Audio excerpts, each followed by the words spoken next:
Assalamualaikum warahmatullahi wabarakatuh. Perkenalkan, nama saya Melinda Wardani dari kelas 10 OTKP 2. Di video kali ini saya akan presentasikan mengenai materi sistem ekonomi. Pengertian sistem ekonomi. Sistem ekonomi adalah cara untuk mengatur atau mengorganisasikan seluruh aktivitas ekonomi, baik ekonomi rumah tangga negara atau pemerintah maupun rumah tangga masyarakat atau swasta. Dan aktivitas ekonomi yang dimaksud di sini adalah kegiatan yang dilakukan oleh masyarakat yang meliputi kegiatan produksi, distribusi, dan konsumsi. Sistem ekonomi yang digunakan suatu negara itu berbeda-beda karena secara historis atau negara mempunyai keadaan alam, lembaga ekonomi, lembaga politik, lembaga sosial, falsafah, dan ideologi yang berbeda. Contohnya di Indonesia. Dan selanjutnya kita akan bahas mengenai jenis-jenis sistem ekonomi di Indonesia. Jenis-jenis sistem ekonomi ada 5 ya pada dasarnya, yaitu 1.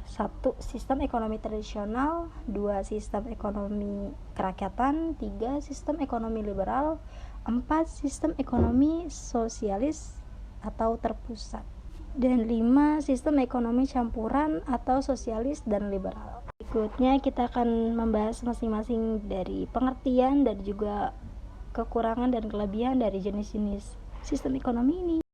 Masyarakat yang mempunyai sistem ekonomi tradisional adalah masyarakat yang belum ada pembagian kerja. Cara mendapatkan barang dengan barter atau tukeran dengan bisa disebut natur, belum mengenal uang sebagai alat pembayarannya. Produksi dan distribusi terbentuk karena tradisi dan hanya untuk memenuhi kebutuhan sendiri atau masyarakat. Ciri-cirinya: A. Belum ada pembagian kerja. Pertukaran dengan sistem barter atau tukar-menukar. C. Jenis produksi ditentukan sesuai dengan kebutuhan. D. Hubungan masyarakat bersifat kekeluargaan, jadi bisa tukar-tukar, saling menukar, dan saling membantu kebutuhan masing-masing. E. Bertumpu pada sektor agraris. F. Keadaan masyarakat yang masih statis, tradisional, dan miskin. Jenis sistem ekonomi yang kedua adalah sistem ekonomi kerakyatan. Sistem ekonomi kerakyatan ini adalah sistem ekonomi yang digunakan di Indonesia berdasarkan atas demokrasi ekonomi. Artinya, produksi dikerjakan oleh semua masyarakat dan untuk semua di bawah pimpinan atau pemilikan anggota masyarakat. Dan kemakmuran masyarakatlah yang diutamakan, bukan kemakmuran orang seorang. Ciri-ciri positif: A. Perekonomian disusun sebagai usaha bersama berdasar atas asas kekeluargaan. B. Cabang-cabang produksi yang penting bagi negara dan yang menguasai hajat hidup orang banyak dikuasai oleh negara. C. Bumi dan air dan kekuasaan alam yang terkandung di dalamnya dikuasai oleh negara. D. Sumber-sumber kekayaan dan keuangan negara digunakan dengan permufakatan lembaga-lembaga perwakilan rakyat serta pengawasan terhadap kebijaksanaan ada pada lembaga-lembaga perwakilan rakyat pula. E. Fakir miskin dan anak-anak yang terlantar dipelihara oleh negara. F. Warga negara memiliki kebebasan dan memiliki pekerjaan yang dihendaki serta mempunyai hak akan pekerjaan dan penghidupan yang layak. G. Hak milik perorangan diakui dan pemanfaatannya tidak boleh bertentangan dengan kepentingan masyarakat. H. Potensi, inisiatif, dan daya kreasi setiap warga negara dikembangkan sepenuhnya dalam batas-batas yang tidak merugikan kepentingan umum. Ciri-ciri negatif: A. Sistem free liberalism, yakni yang menumbuhkan eksploitasi terhadap manusia dan bangsa lain. B. Sistem ekstremisme, yakni negara serta aparatur ekonomi bersifat dominan, mendesak dan mematikan potensi dan daya kreasi unit ekonomi di luar sektor negara. C. Monopoli, yakni permusatan kekuasaan ekonomi pada suatu kelompok. Sistem ekonomi liberal, yakni sistem ekonomi liberal adalah suatu sistem di mana negara memberi kebebasan kepada setiap orang untuk mengadakan kegiatan ekonomi. Ciri-cirinya: hak milik atas alat produksi di tangan perorangan, harga barang ditentukan oleh pemerintahan dan penawaran di pasar, adanya persaingan bebas, tiada campur tangan pemerintah dalam perekonomian, modal pemegang peran penting Terbuka kesempatan bagi individu untuk mengejar keuntungan.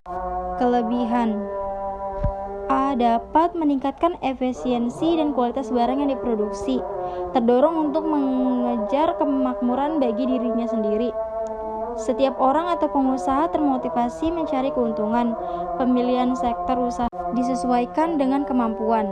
Kekurangan: menimbulkan persaingan tidak sehat, terdapat kesengajaan kaya dan miskin, menimbulkan monopoli, terdapat eksploitasi SDM sumber daya manusia. Pemanfaatan sumber daya alam sering tidak memperhatikan kelestarian lingkungan. Sistem ekonomi sosialitas atau terpusat. Sistem ekonomi sosialitas adalah sistem ekonomi di mana seluruh kebijakan perekonomian ditentukan oleh pemerintah, sedangkan masyarakat hanya menjalankan peraturan yang ditentukan. Sistem ini lebih bersifat pemerintah karena campur tangan pemerintah di bidang ekonomi melakukan pembatasan-pembatasan atas kegiatan yang dilakukan oleh masyarakat. Kelebihan: pemerintah bertanggung jawab penuh dalam perekonomian. Relatif tidak ada jurang pemisah antara orang kaya dan miskin. Hasil produksi dapat dinikmati secara rata. Mudah melakukan pengendalian harga.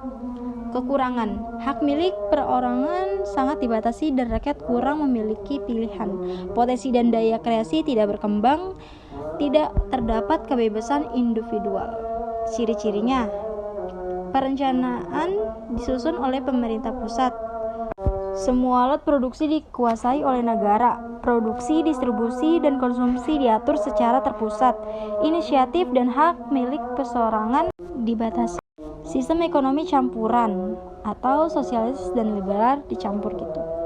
Sistem ekonomi campuran merupakan perpaduan antara sistem liberal dan sistem sosialis yang mengambil garis tengah antara kebebasan dan pengendalian, yang juga berarti garis antara peran mutlak negara atau kolektif dan peran menonjol individu.